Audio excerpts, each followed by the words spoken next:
So, getting into today's session, we have Candice, who is a fractional chief of staff COO, where she partners with visionary founders and executives to drive clarity, alignment, and strategic execution across their businesses. With a background in strategy and operations, she bridges high level thinking with hands on support, helping leaders scale sustainably without losing focus. Candice specializes in turning ambiguity into action, building systems that support both the business and the people behind it. Thank you so much, Candice, and I'll pass it over to you. Thank you, Gumehar. Hello, everyone. Welcome and thank you for joining me for today's session where we talk about all things operations for you and your company. So before I begin, let me share my screen and Alina or Gumehar, let me know when you can see it. Yes, we can see it. Let me set it up so that I can also see everyone's faces.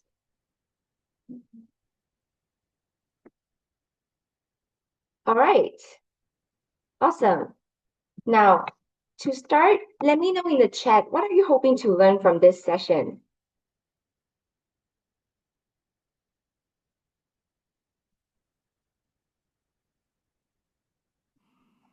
Well, let's give them a minute to pour in the answers in the chat. Yeah, I'm curious because operations to me is something that's I think very critical, but often curious on what what's on people's mind. So Gracie said, I want to use audit to keep my business on track. Unlocking value for my product and ops. Sarah, awesome. Regard to inventory, okay. And structure a lean business based on current plan and for future needs. Yep.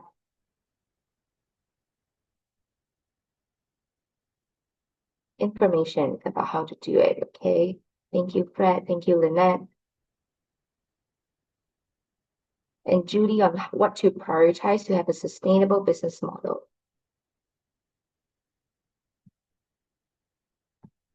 And Claudia on the scope, Tara on how to improve her current plan. Awesome, awesome. And operational risk from Vidya and internal controls, frequently to review and update and contingency plans, okay.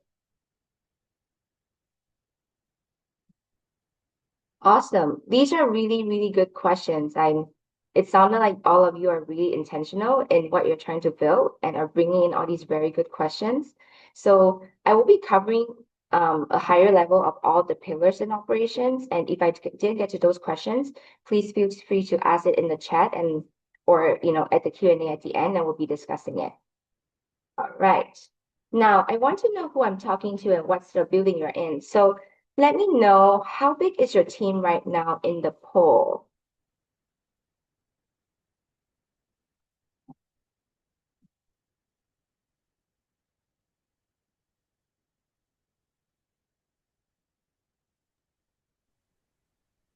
Maybe we can give another 15, 20 seconds, and then we can share the results with everybody as well.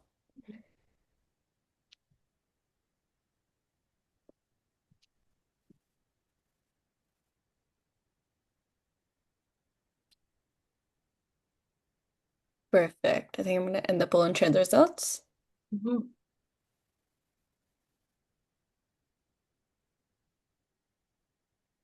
Awesome.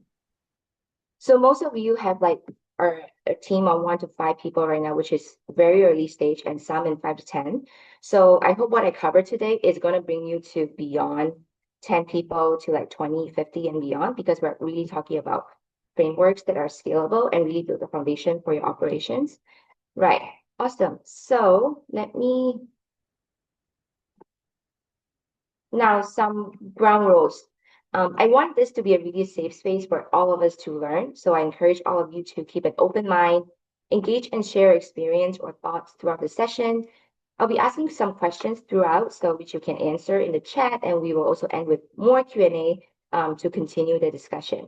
Sounds good? Awesome. I love Judy. Judy's super engaging with me here. Okay, so first of all, why are we here? We're really here to unpack. Thank you for the thumbs up, everyone.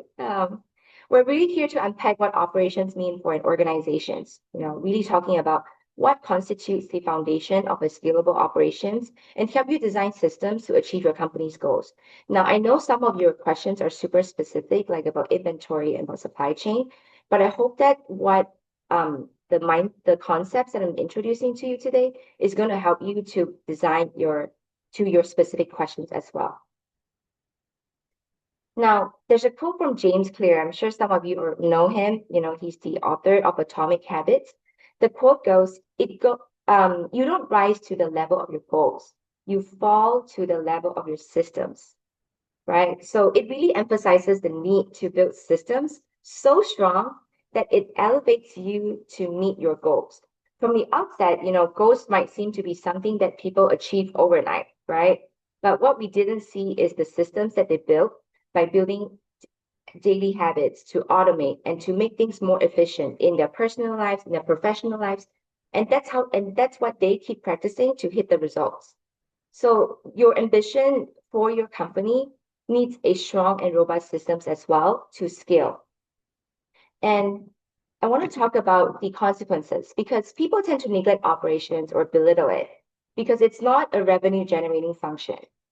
However, this is the research that I did before the presentation, and I found that 55% of startups cited that operational inefficiencies as a significant factor in their company failure. So to me, that was mind-boggling a little bit because often people are talking about product, technology, right? It's all these or people and not operations. And so to me, to build a high-performing company, having really strong technology or product is just not enough. Without a strong foundation in operations, you have inefficient process, which leads to employee burnout, increased costs, and the company failing eventually. And the most sustainable way of building a company, to me, is I call it an inside-out approach or like a bottom-up approach, where you focus on having the right systems so that your team is happy and empowered to deliver the right tech and product. And your customers will be happy. And that's when you generate revenue and your investors will be happy ultimately, right?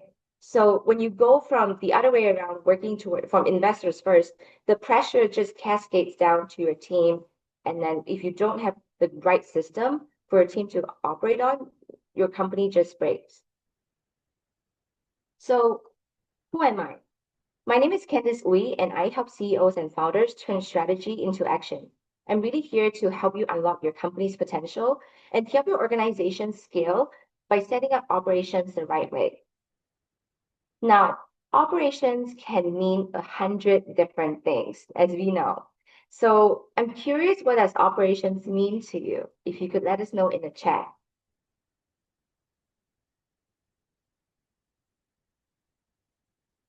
Judy, what is done on a daily basis?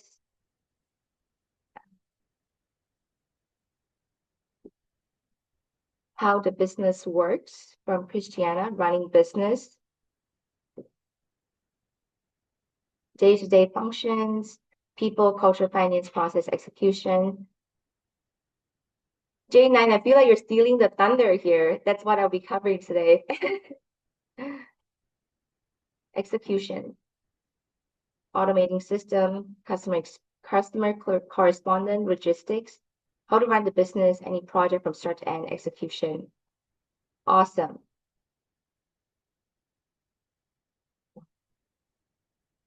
Functions that business must accomplish to deliver value proposition. Awesome. Great. All right.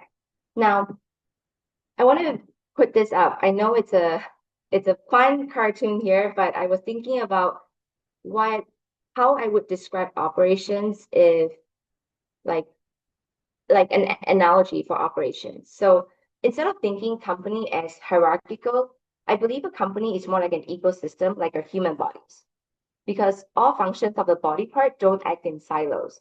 They cross-communicate, and a healthy body sends signals and responses to every body part to allow us to breathe and to move even, right? So to me, I see a healthy company being a healthy body when everything talks to each other. That's when you as a company can achieve greater heights, like how you as a person, when you're healthy, you can run faster, you can hike taller mountains, and you can do wherever you want. You can work harder, right? So to use a human body analogy on describing a company, this is how I see it. Um, the eyes is what drives the strategy, and the vision is always looking ahead, looking around, looking at the external environments and bringing in the messages and news into the body to respond accordingly.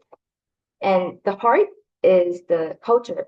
It's your belief systems. It's your core values, your mission, how you behave and act with people around you.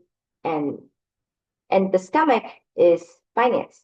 It's where you're taking all the nutrients, the money, the funding, right? And then digest them and use them effectively and send those nutrients into different parts of your company where it's needed the most. And the hands are your relationships. It's how you get deals done, right? You shake your hands then with your customers, with your suppliers. And the legs are, to me, is your product development. It's whatever that's moving the company forward in the market, you're running, right? You're chasing after opportunities. And lastly, I believe the brain is operation. And why is that? Our brain has been doing all the prioritization, execution, and coordinating, and it tells all body parts the right way and effective way to respond to stimulus, right? When you touch something hot, it's your brain that's telling you signal to your hand that this is hot and you need to pull away from it, right? Your hand doesn't know what to do, but your brain does. So even more so in the early stage, I think operations is the one that glues everything together. Because if you think about it, there's revenue operations, marketing operations, R&D operations, finance operations, logistics. Like operations is just sprinkled throughout, a company's day-to-day functions. So to me, that's how operations or the brain is involved in every part of your body or the company. So in this session, we will touch upon each of the 5 pillars of startup operations, which Jai Nang had sort of alluded to. I want to talk about the people and culture, communication, processes, tools, and finance and metrics to build your operations. But remember, there's no one size fits all because it's all depending on your context, your industry, and what you're building, right? So, but again, there's no reason to overcomplicate it. I always use the KISS principle through and through at work, at personal life, because let's just make, like, the purpose of doing operations is to make your life easier, not to make your life harder. And that's all we wanted to do is in all parts of your company, how do we make things easier, right? And that's the goal of, and to make it easier for you to scale your company. Now, before we touch on the 5 pillars here, I am curious about what is the biggest challenge right now that you're facing. If you could let me know in the poll.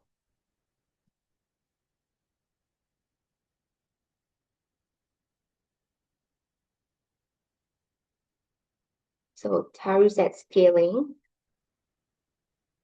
building MVP,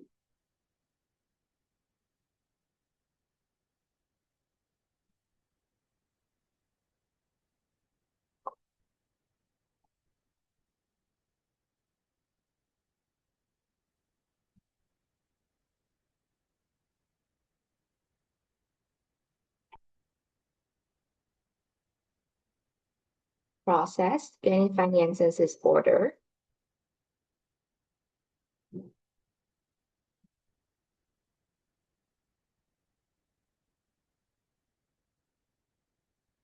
Give our audience a few more seconds here.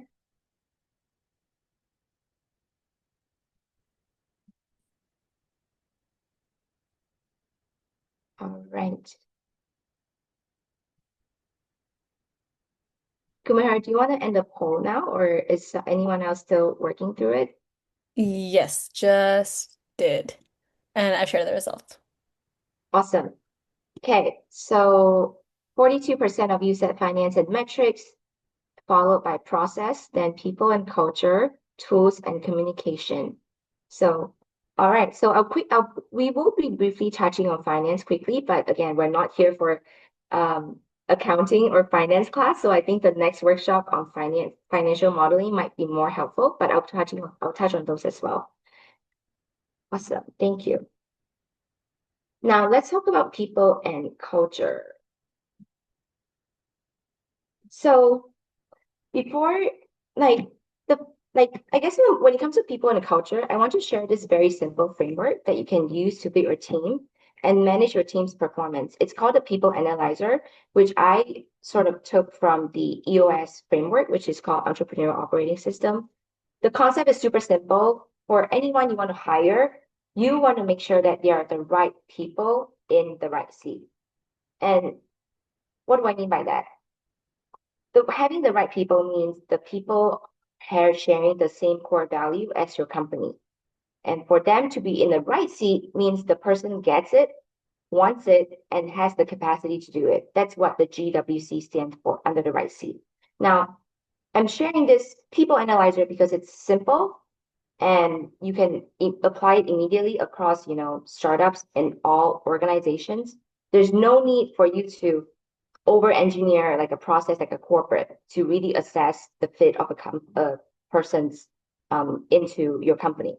So let's look at this example of the people analyzer for company X, hiring for a project manager, right? So this company's core value is grit, adaptability, and curiosity.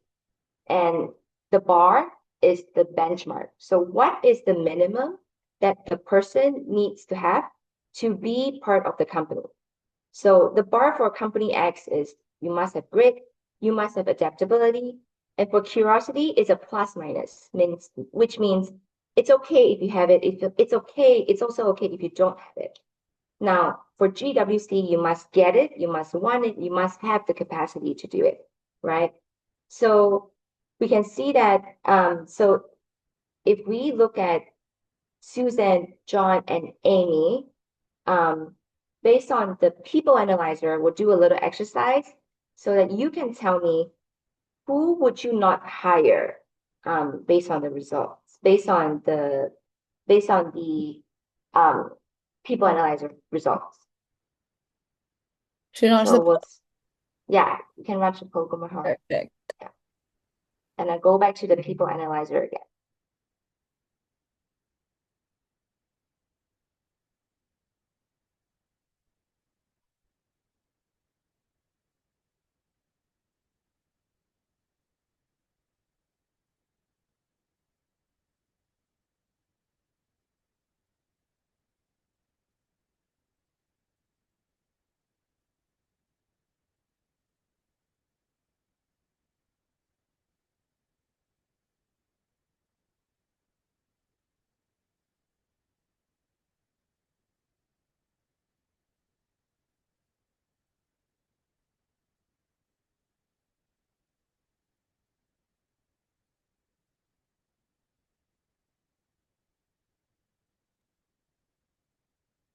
I think let's give him another couple of seconds. We can give everyone like a minute to. Okay, perfect.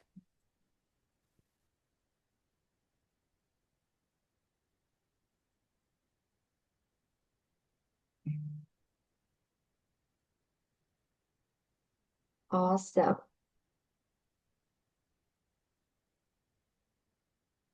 All right, we can end the poll, Gumehar. Sounds good. Thank you. And I've shared the results. All right. So there's only a right answer for this one. So the answer is John Doe. Now, would everyone to unmute yourself to like explain why John Doe wouldn't be a fit to company X?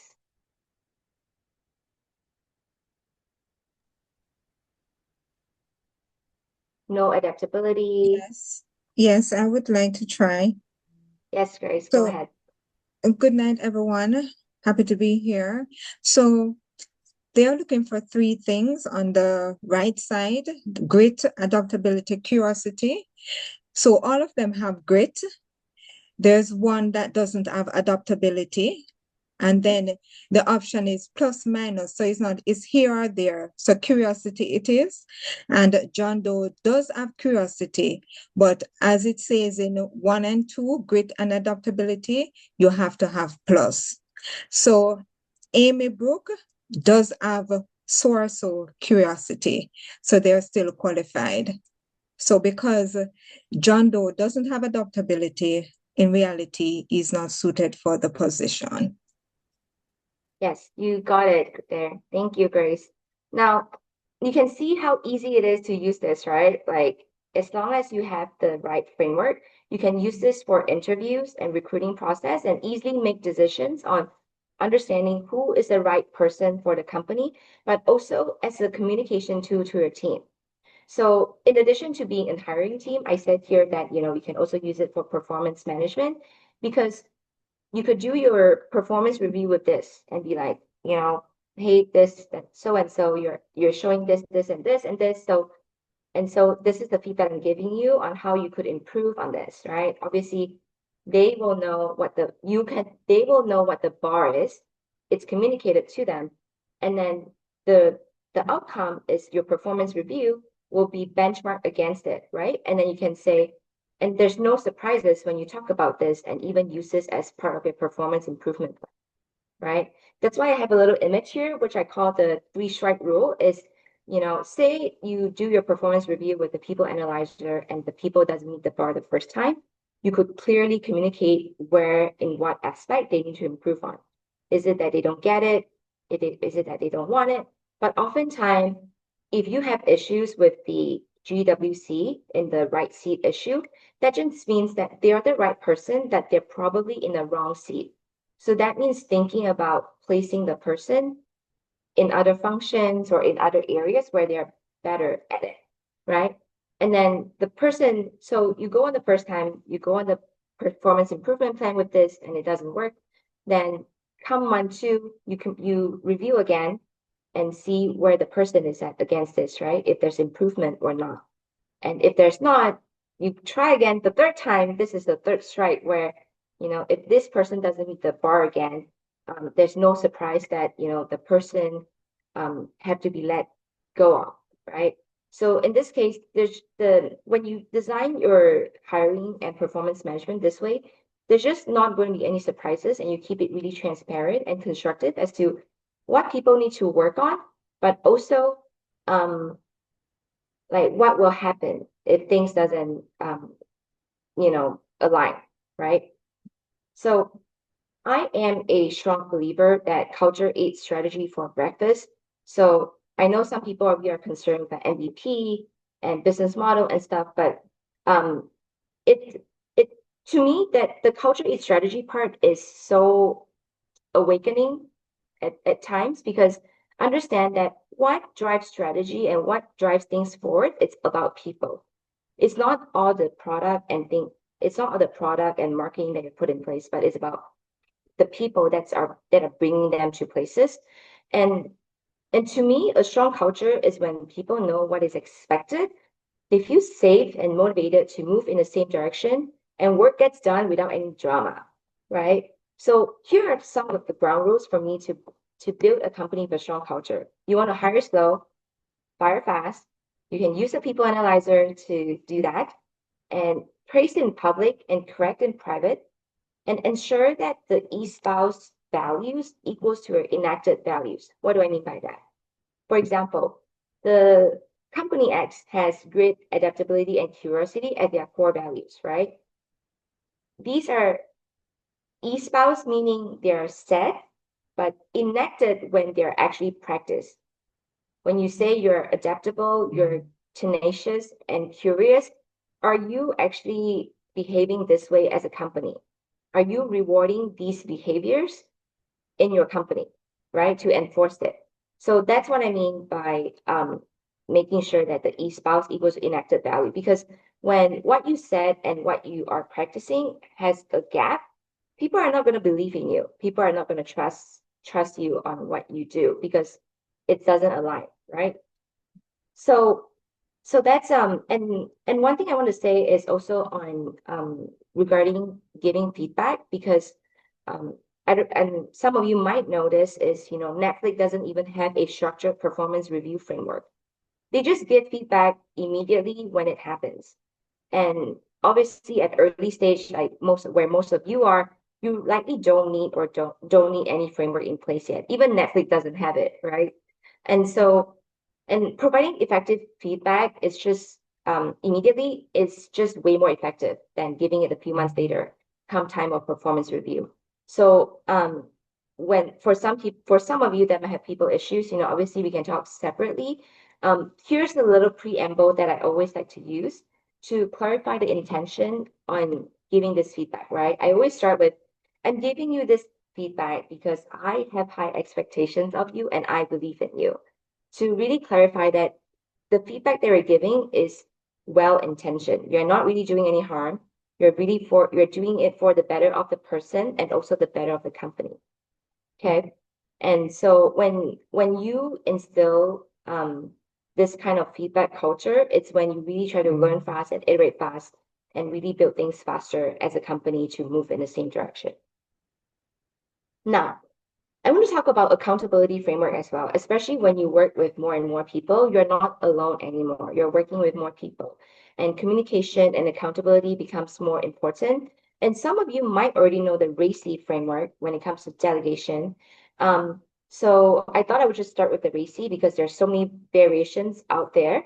But I'm curious who has heard of RACI, just so that I don't repeat myself. If you could raise your virtual hand. Has anyone heard of RACI before, or this is your first time hearing it? CH has heard it. Thank you.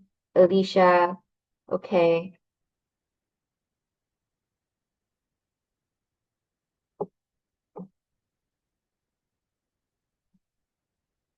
A few first time, and a few of them heard of it. Okay. So maybe I'll go a little bit in detail because many of you haven't heard it before. So RACI is an accountability framework that you can use for, say, any project management or project delegation. So what does it stand for? R is responsible, so who is doing the work? A stands for accountable, who owns the outcome? C for consulted, who gives the input before decision?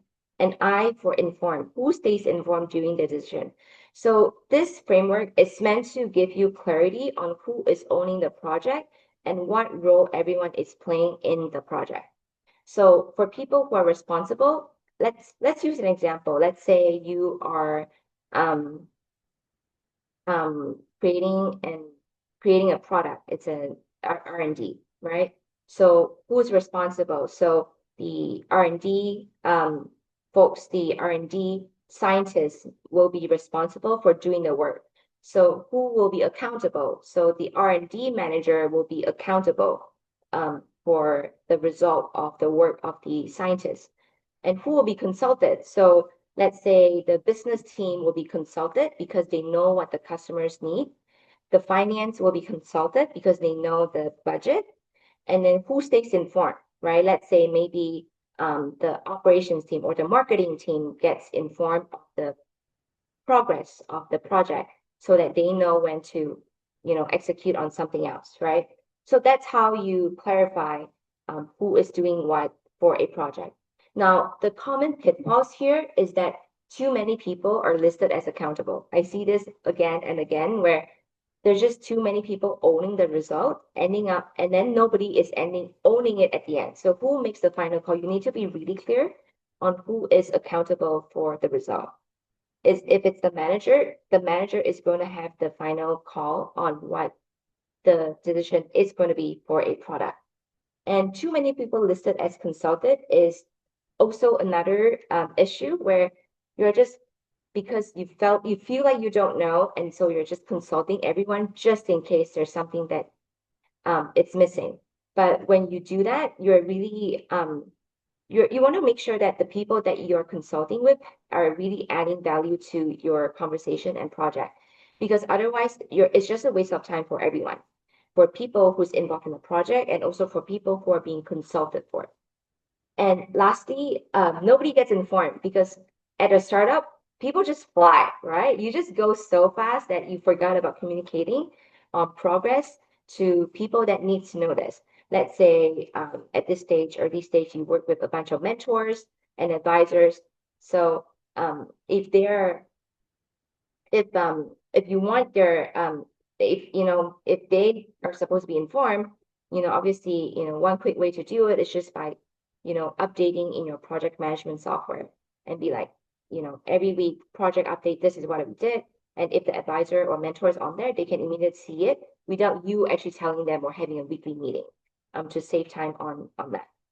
Okay. So next, I want to talk about communication, and which is the second pillar here of the operations. Statistics actually have shown that, again, based on my research before the presentation, that more than a third of the meetings are unproductive. And that's a lot of money and time wasted that you cannot let that happen in a startup at all, in my opinion, because you're trying to move so fast. So the purpose of meetings and communications here is to ensure we're all rowing in the same direction towards the mission and vision of the company, the priorities that everyone needs to focus on, to collaborate and solve problems. And all of this can only come when you have built a foundation of trust. So when I share these, I'm making an assumption that your team is trusting and dependable and has that really strong relationship. And so I break it down into different types of cadence. You have ad hoc messaging, daily post check, weekly deep dive, quarterly reviews, and annual strategic planning. For any asynchronous communication or ad hoc messaging, as I mentioned before, it's as easy as updating in your PM tools instead of, sending a message one by one to every team member, right?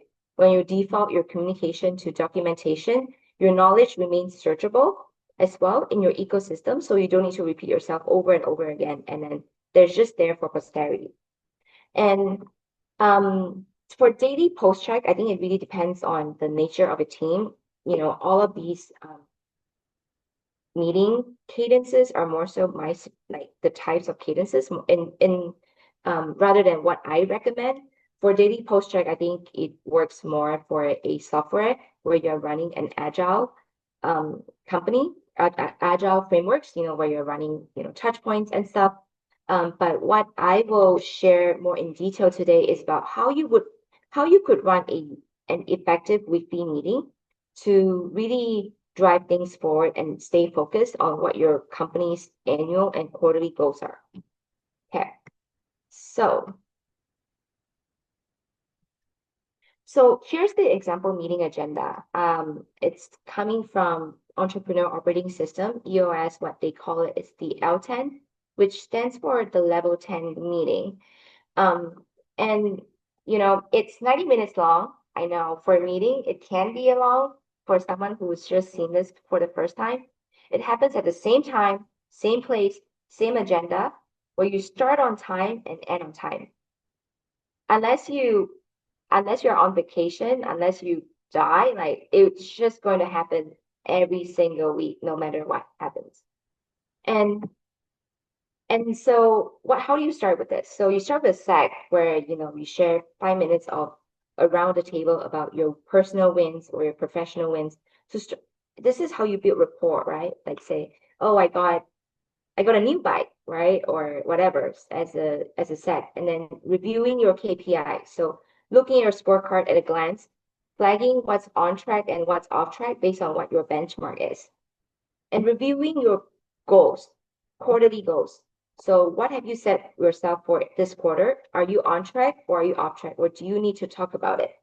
And there's no ranting or no whining here about what's wrong with the goals for being off track. It's just a straight binary. Is it on track or off track? That's all you need to know. Keep it 5 minutes, move on. Company headlines.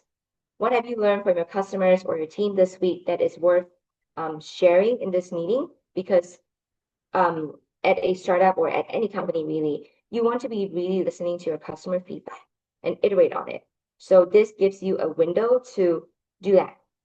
And then to-do list. So what did you tell yourself that you're going to do for the previous week, and review those, and have you accomplished those? Again, no excuses. It doesn't mean that I am, when I say no excuses, that just means I'm not giving you an opportunity to share if you have any excuses. It's more so a yes or no answer, and we move on. Now, where do we move on to? For all those things that we want to talk about, that's where we move on to this IDS session. I think it's the most fun session It's 60 minutes long, and what it stands for is identify, discuss, and solve issues.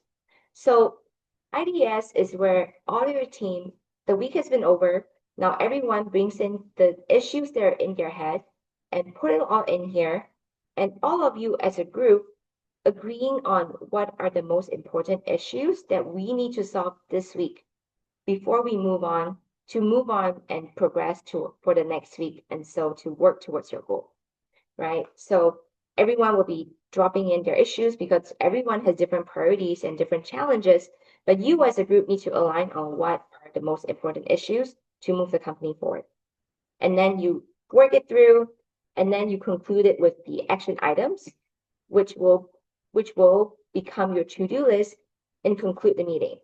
A meeting, ranked above 8 to me is a successful meeting. So you would go around the table asking everyone, how well do you think if this meeting is run? Is it solving of issues and stuff, right? And I'm adding my own twist here by introducing as well like the tangent police. So a lot of the time, people love to talk. They love telling their stories and going into way too much detail. So I always like to rotate who the tangent police is so that no feelings are hurt. Because when it's always the same person doing the bad cop, people get annoyed sometimes, right? You're going off tangent. Can we come back to what the main issue is, right? So having that police in the room is super helpful in keeping the conversation and meeting focus on what is driving the needle forward. All right. Now, let's talk about processes. That's one thing that some people have mentioned as their concern. So I'm curious if you have any processes written down now. Yes, no, maybe. No, okay. No, I admire you because you have so much in your brain. I admire your memory space.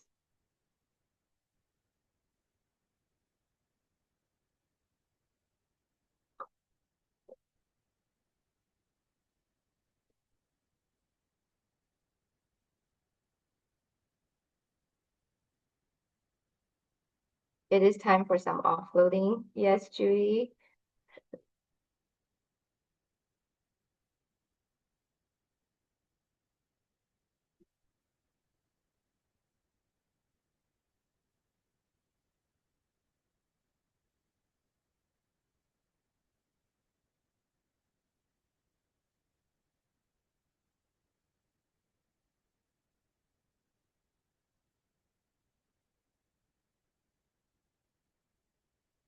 Awesome. Kumar, I think we can close the poll now. Thank you. Yep, and it's sharing. All right. So most of you have some process written down, and some of you don't have process written down, and then 26% of you has all of your processes written down. Awesome work. So now let's talk about process. And I want to share a little bit about a documentation pyramid. The process of, the purpose of process really is, to document how we do things, right? And having a well-defined and repeatable process helps us to ensure clarity, consistency, and efficiency, right? And undoubtedly, having a good process comes with documentation. I know, paperwork, but it's not as bad as you think. A lot of the time, I found that startups have most processes in their head. So documentation gets a bad reputation because it feels like, oh, it's just more work, it's just more documentation. People think that it slows them down, but in reality, I think it's really important for you to scale successfully having this layered foundation of documentation as shown in this pyramid. So at the top, you have the strategy. You should have your strategy documented. And it is a living document because your strategy can change, right? This is to ensure alignment because as you and your team grows, all of you need to be on board on what our strategy is. You can't be like, I'm going after the retail market and some people are saying, oh, I thought we're going to B2B. That shouldn't happen, right? In this context. And and playbooks. So playbooks turn strategy into repeatable ways of working. So, you have a sales playbook, a marketing playbook, your people and culture playbook, right? And why do you have that? Is to ramp faster and consistently. So it's going to be part of your onboarding bundle where when you have all the sales playbook developed and you hire a salesperson, they're going to read it and know what's the company's approach of closing deals and going through the sales funnels. And then you have work instructions where you tell them how to execute on things to minimize error and delegation. And the records and evidence are there so that you can measure and audit and continuously improve on your documentation. So then when do you document things? So that's when I like to use what I call the docs framework. So when you have to delegate, when it's something that you do often, and when it's something that's complex, where the survival of the company depends on it. I want to share an example. It might sound silly when I say this, but it actually happened is one of the engineers has been communicating with a supplier in the States. Oh, so Melissa's asking, what do you use to document this? Good question. So there's a few things that you can use. So some people use Scribe, which is like an AI tool where you record a video and then they would turn it into an SOPs for you. I've used Notion as well, or ClickUp, or it could be as easy as a Google Doc or Microsoft Word document to store these documents. But for searchability and stuff, maybe having something like Notion is good because you can just search it in the chat, in the search bar to find it. I hope that answers your questions, Melissa. Back to my story. So it sounds super silly, but one of the engineers has been communicating with a supplier in the States to develop a prototype. And when he received the prototype from the supplier, the prototype didn't work at all. And then as we dig deeper on why that is, and we found out that all of the measurements are off because the engineer has been working on the design in the these standard instruments units, the SI unit, which is meters and centimeters, but because the units are not included in the design documents when it was sent over to the supplier assumed it's in inches. And so everything just doesn't work, right? And that actually pushes our product. That error actually caused a 6-week delay to our product development, as easy as missing the units in the design document. So here it goes. I think the lesson here really is that the importance, not just the importance of documentation, but also the detail that is required, right, to ensure that seamless communication as you communicate with different parties and internally as well.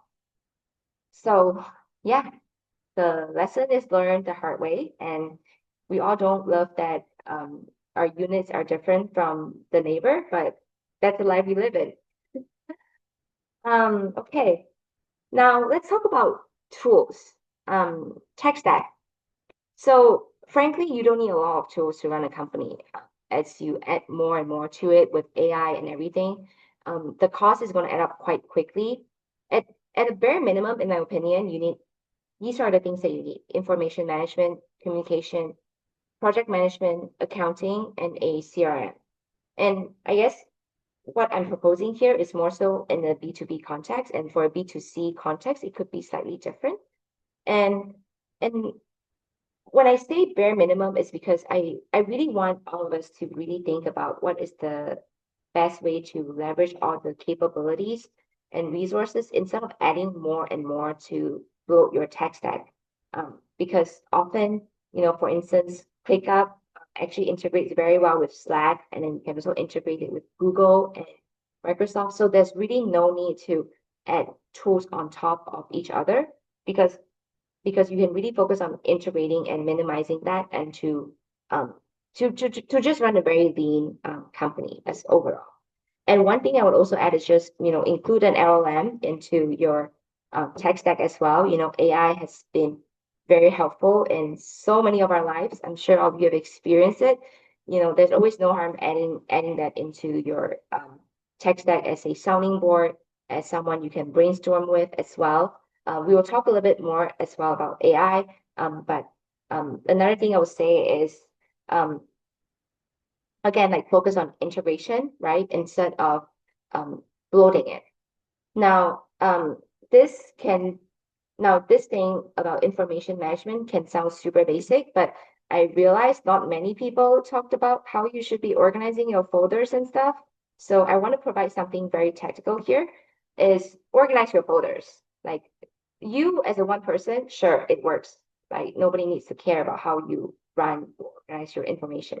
But as you grow a team, even though you hire a contractor or working with consultants, they need to know how to navigate through your folders, right? So number your folders through number your folders based on the process flow or priority really helps, or really bucket it by the department and function.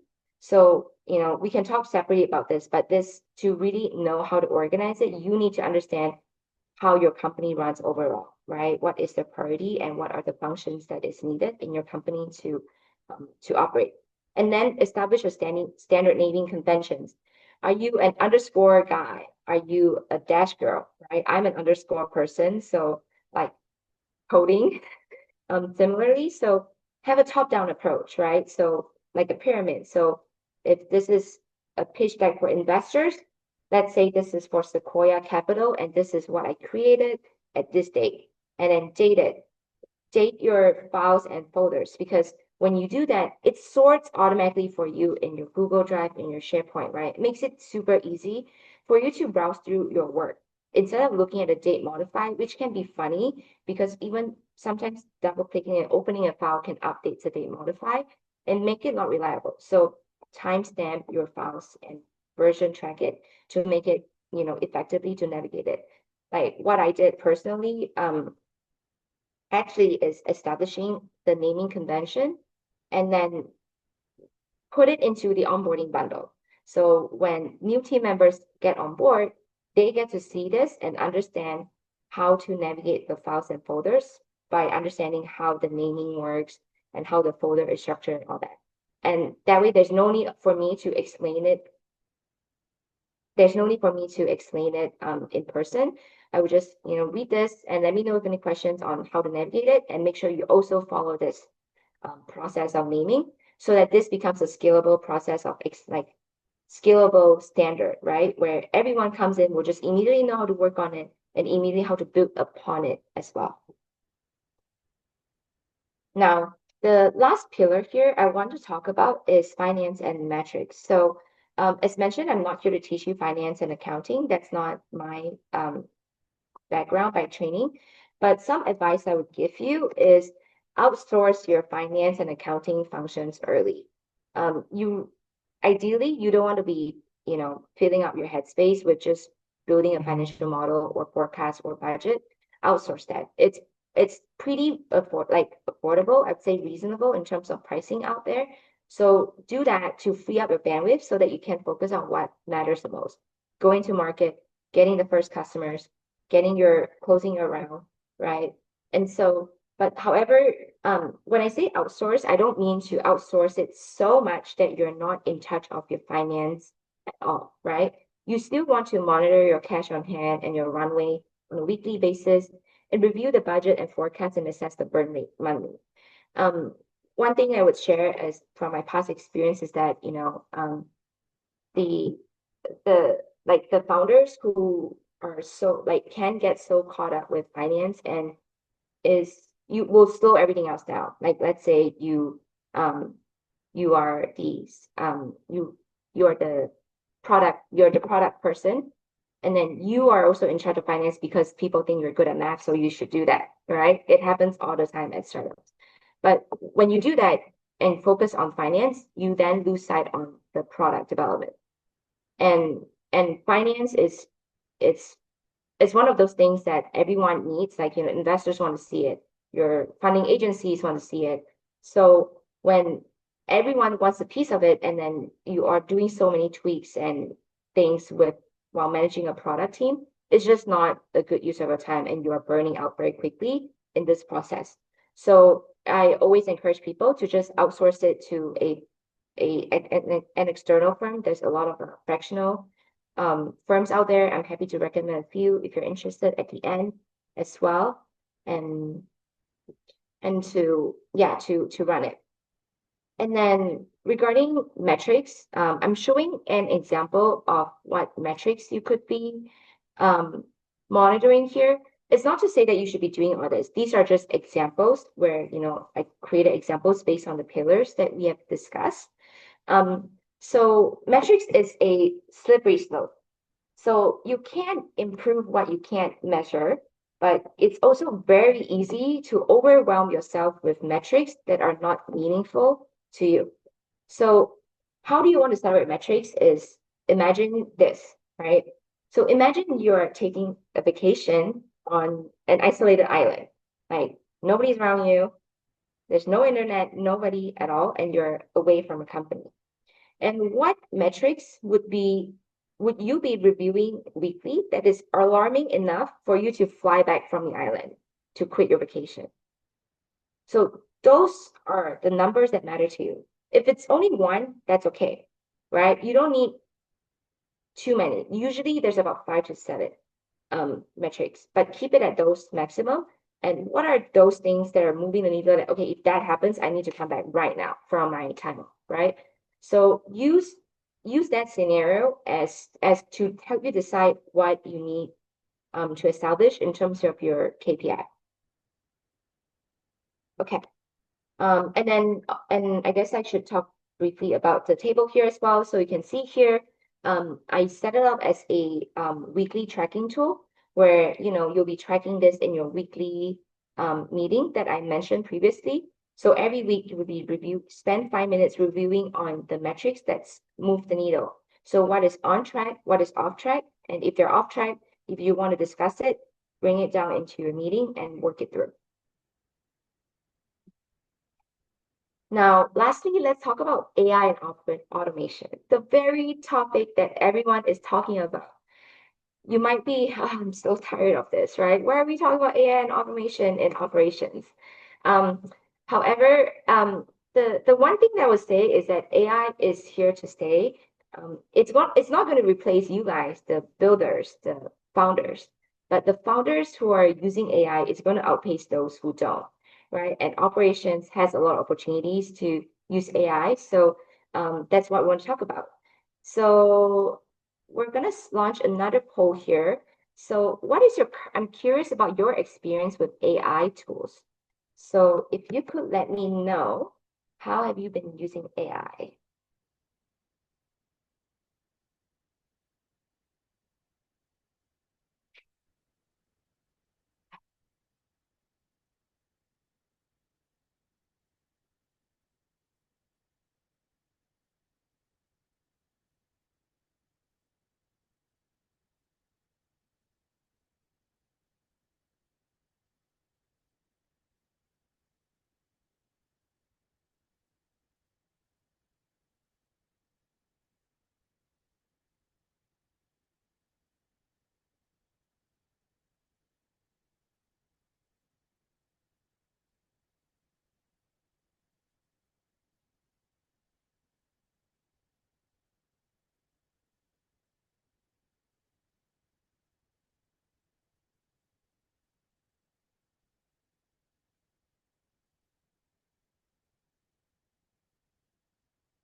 Awesome.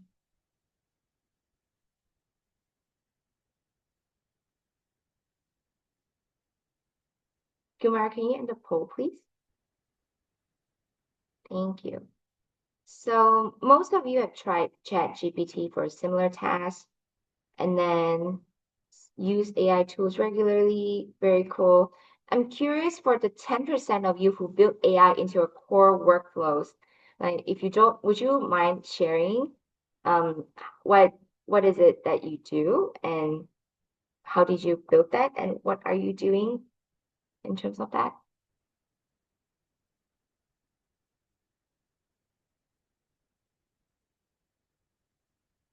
Anyone? There's 5 people who has built AI into the core workflows, which is amazing. So I would love if you could share it with everyone.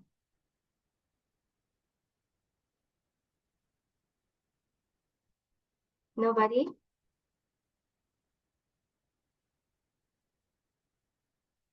Okay.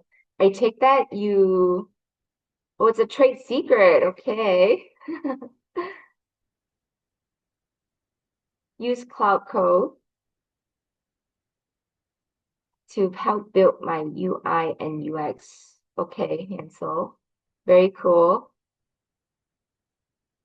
Francisca.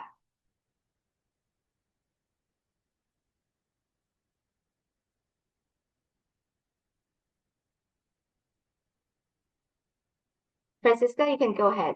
You're on mute right now.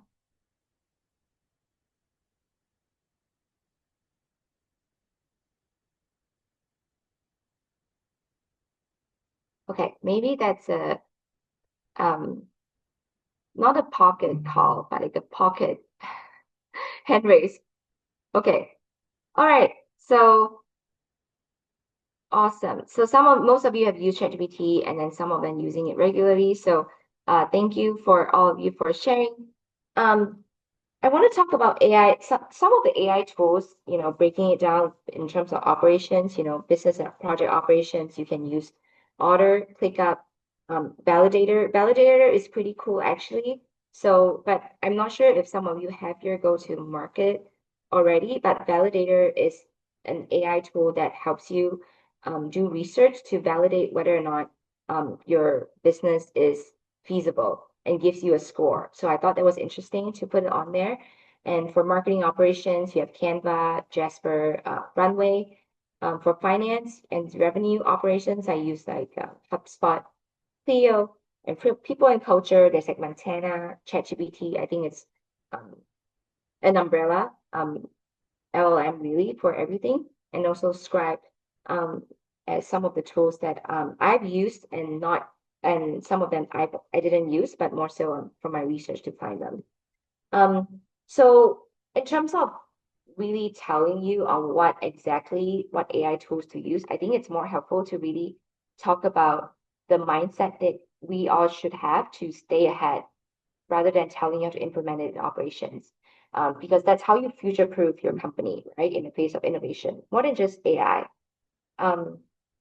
Lynette, can you add in the name of the business and operations? Yes, I can do that after and then send the deck over. So start with a low stakes area first, right? Do a pilot and roll it out gradually to all of the team. Let's say you want to introduce a new project, like a project management AI tool, Notion AI agent. So start with a function. Let's say marketing, I think it's a great place to start because there's a lot of opportunity for AI to help with copywriting and content generation. So maybe do a pilot there, and eventually, if it works, then eventually roll out to different departments. And have an AI playbook. So document and tell your team when you should use AI and when you should not use AI. And ensure that your tech stack, is and like just audit your tech stacks quarterly to ensure that their use case is still valid, the costs are well justified, the use case is valid, right? And so you're keeping them. And really focus on the human skills that AI can adapt, like judgment, critical thinking, creativity, and building relationships. Like some people say AI is a bubble. It can be gone by now, but the human skills are going to stay regardless of AI or something new that's going to come out of it. So really important to really focus on the human skills. And I think it's even more important because especially with technology right now, we humans seem to be so detached distant from each other. So a lot of people are going to be longing that connection again, right? Building that community and relationships as we humans naturally crave. So in addition to future proofing ourselves, I want to talk about the risk. So I like to think AI and automation is like a knife, right? You could get hurt if you use it the wrong way, but if you use it wisely, you could cook up a delicious meal or, make something beautiful out of it. So the first thing is obviously don't drink the Kool-Aid. When you blindly trust the AI outputs, you just get into this brain rot, and that nobody needs. I read a news recently where Deloitte in Australia is paying back, I don't know if you guys noticed, but $440,000 of to the government because they produce a report that is written by AI and filled with errors and unsupported claims. Like that's the big four, and they did that, right? And it's a clear example of just drinking the Kool-Aid and just blindly trusting it without applying critical thinking um, in this context. And the second risk really is implementing without foundation. As you can see in my decks, from the start to now, like I talked very little about AI because before implementing all of these tools, you really need to have the foundation first, right? What is the foundation meaning? What it is that you need to build the company, instead of just using AI tools and work your foundation around it. That just doesn't work, right? When you use AI on top of like a foundationless base, you're just over engineering something unnecessary. So, and a recent example actually is I was actually trying to deploy an AI agent to do copywriting for me. So I have been writing content on LinkedIn. I have been like, oh, like because I want to be consistent. And how do I do that? Let me try using an agent. But the problem with the agent for me is the creative process vary. So I iterate multiple times. There's no standard um, process for me that I'm following through. So it makes it hard to deploy something because I might not have my foundation right yet because of my right or maybe maybe it's just the fact that my creativity process is very iterative that AI might not work in my context. We don't know. I'm still exploring at this point. And over automation, we see a surge of AI powered chatbots. I don't know about you. I'm so annoyed that it's so hard to talk to a human like through these AI chatbots because sometimes it's the when companies pull their humans away from their touch points, it actually impacts the customer experience as well. So for me as a retail consumer, I've experienced a few times where the only way I could reach out is by calling the old school way, right? Because the AI chatbot will not get me anywhere that I wanted to. Um, so knowing that obviously, you would use AI at your discretion, right? When is a good, you will know like, when is or like how to grow your company organically while using AI at the right spot. A lot of it comes from experimenting as well. Um, and and yeah, and lastly, about legal and confidentiality concern. I think with AI, this is still a gray area where people really don't know. A lot of people have started putting like too much personal information in it, especially as a company where you have like IP, like trade secrets and your patents and stuff. So just be careful of using it because if you develop your IP or trade secrets and stuff with AI, like, you might have like legal and confidentiality concerns there. So make sure to just consult a lawyer and then use it at use your judgment here, right? So yeah. All right. So that's all in terms of the 5 pillars and a bit of AI that I want to cover today.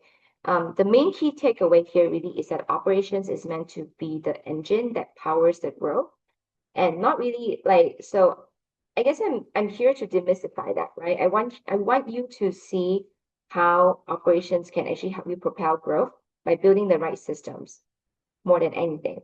So people and culture, the key takeaways: hire slow, fire fast, communication, it's all about building the trust and empowerment. And processes, don't overthink it, just document as you go. Some of you have, said that you documented some of them, great. And some of them might not be needed to document yet, right? So don't overwhelm yourself with the process. And tools, keep it simple. And for finance and metrics, measure what matters. So, and I like the 80-20 rule because sometimes we tend to be perfectionists. Don't be that because at startups, you don't need to be perfect. You just need to go to market and launch your first product. So the most important thing here is to focus on the 20% of effort that is going to give you the 80% the outcome. All right. So lastly, let me know in the chat. I know we cover a lot today. What is one step that you are going to take in the next 24 hours to improve your operations?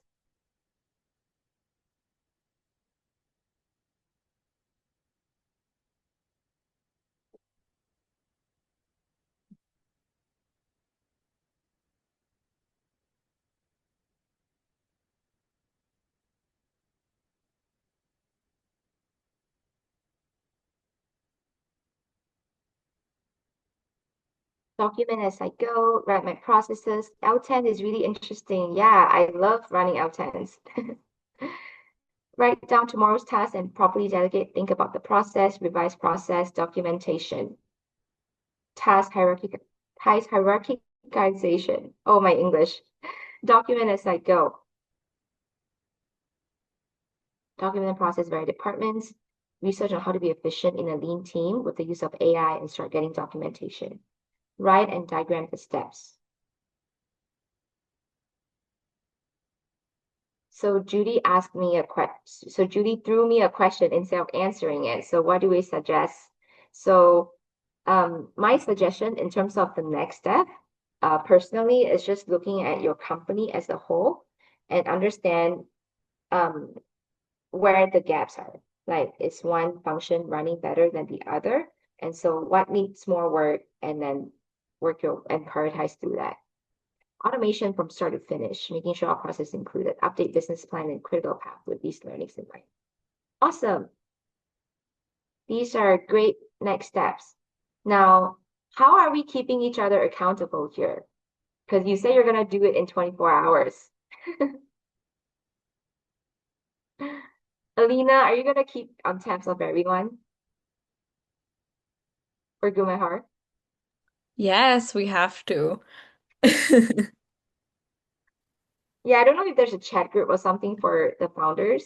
Yeah, Then not that's very good. yet. Not yet. That's Okay. something that we're still in the process of figuring out how we would do it, but we're hoping everybody keeps themselves accountable until then. Well, discipline is a muscle. The more you work it, the better you are. So, yeah, awesome. All right, lastly, I want to share some resources. Oh, here. So I created a startup operations health check in terms of the next step that I suggested that you could do. It's just I've crafted a few questions based on the pillars where you can do a little self-assessment on to understand where you are, and then you can flag which component, which area of the pillar you should be working on. And some of the materials are inspired from the framework that I actually implemented for companies called EOS, which is Entrepreneurial Operating System. I highly recommend that you give the What the Heck is EOS and Traction a read. Traction is a very, very detailed version of EOS, and the What the Heck is EOS is more of a friendly book for like employees to read. If you're seriously considering implementing them, I highly recommend book Traction. And if you're growing a team, I always the coaching habit is a good one because how to be a good coach and be a manager is super important. Is how do you communicate, right? How do you ask questions and how do you probe to um, unleash people's potential? So the coaching habit is my the classic favorite book. So yeah, let's see here. And lastly, I just want to say thank you for all of you today. This is the end of my workshop. I hope all of you learned some things this evening. And for those of you in the room today, I'm happy to offer, a 30-minute session separately as well to help you solve any problems that you're facing today. And obviously, being on this journey is not easy. So I applaud all of you, honestly, to do that.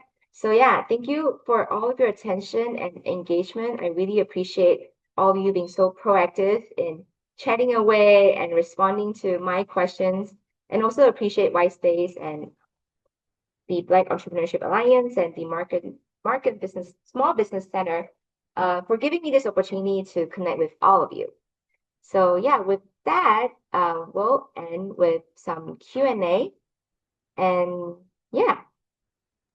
Thank you so much, Candice. This was such an amazing session.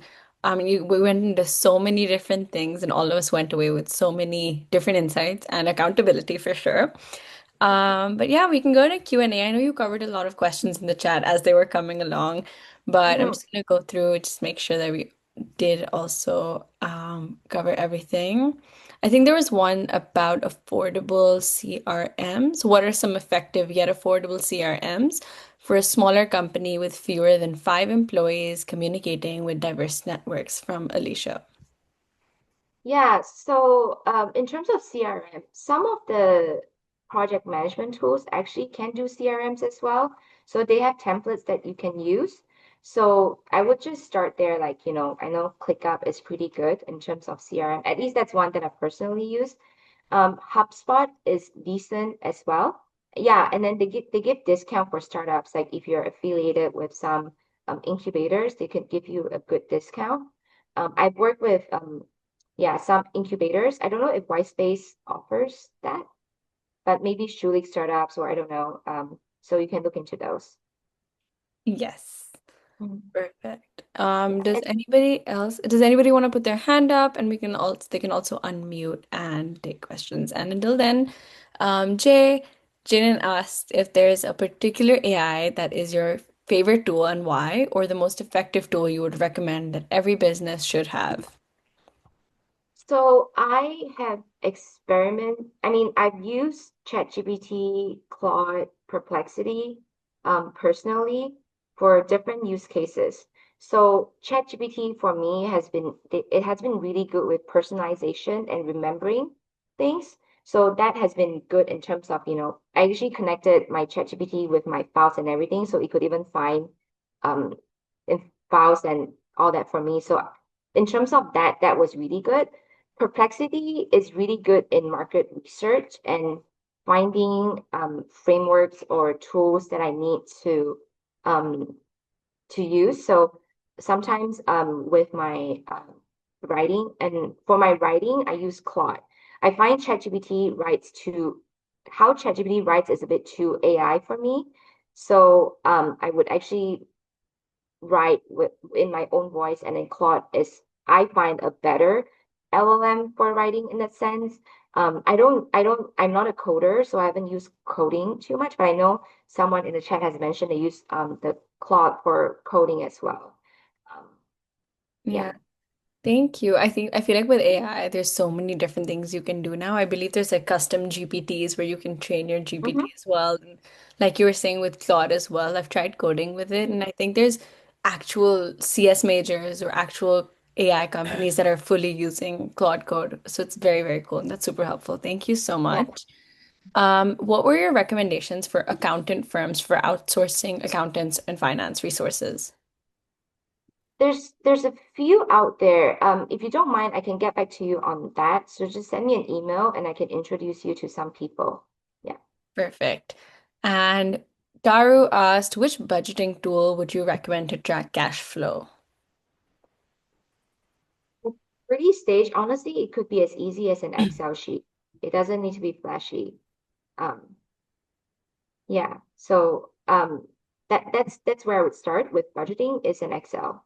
Yeah, fair enough. Mhm. And Sarah said, can I get a template for financial projection for startups? If you have a certain link, Candace, maybe we could send it in the email that we're sending out later if you have a specific recommendation.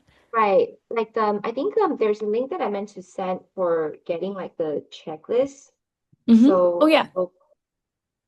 I'll put it in the chat and you can also Yes. share it with others as well. In terms of the templates is it templates for forecasting? Templates for financial projection. Yeah. For projection, I need to get back to you on that because I think everyone has a different use case. So it's going to be quite different because your Yeah. expense and your revenue items are different. So yeah, we can touch base on that. Perfect. Thank you so much.